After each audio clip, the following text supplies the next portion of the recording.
മഞ്ചേരി ടൗണിൽ പ്രകൃതിയോട് ഇണങ്ങിയ ഒരു സ്വപ്ന വില്ല.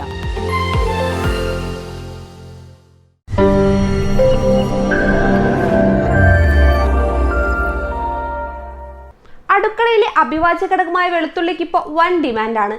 അതുകൊണ്ട് തന്നെ വിപണിയിൽ നിന്നും വെളുത്തുള്ളി വാങ്ങിയാൽ പോക്കറ്റ് വെളുത്തു പോകുന്ന സ്ഥിതിയാണ്.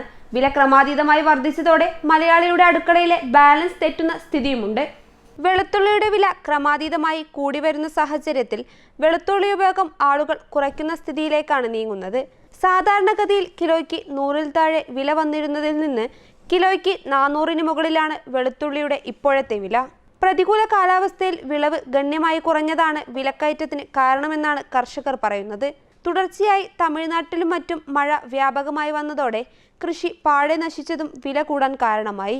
തമിഴ്നാട്, ആന്ധ്ര എന്നീ പ്രദേശങ്ങളിൽ വ്യാപകമായി ചെയ്യുന്ന കൃഷിയാണ് വെളുത്തുള്ളി. കേരളത്തിലെ എല്ലാ വീടുകളിലും ദിവസവും അത്യാവശ്യമായി ഒരു ഭക്ഷ്യവിഭവത്തിലെങ്കിലും ആവശ്യം വേണ്ട ഒന്നാണ് വെളുത്തുള്ളി. മൊത്ത മാർക്കറ്റിലെ വിലയേക്കാൾ 100 രൂപയോളം കൂടുതലാണ് ചില്ലറ മാർക്കറ്റിൽ വെളുത്തുള്ളിക്ക് വില ഈടാക്കുന്നത്. വെളുത്തുള്ളിക്കൊപ്പം ക്യാരറ്റ്, ചേന എന്നിവയുടെ വിലയും കുതിക്കുന്നുണ്ട്.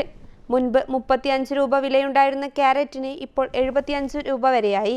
മുൻപ് 20-25 രൂപ വരെ വിലയുണ്ടായിരുന്ന ചേനയ്ക്ക് ഇപ്പോൾ 60 രൂപ വരെ നൽകേണ്ട സ്ഥിതിയാണ്. News desk PTV Kerala.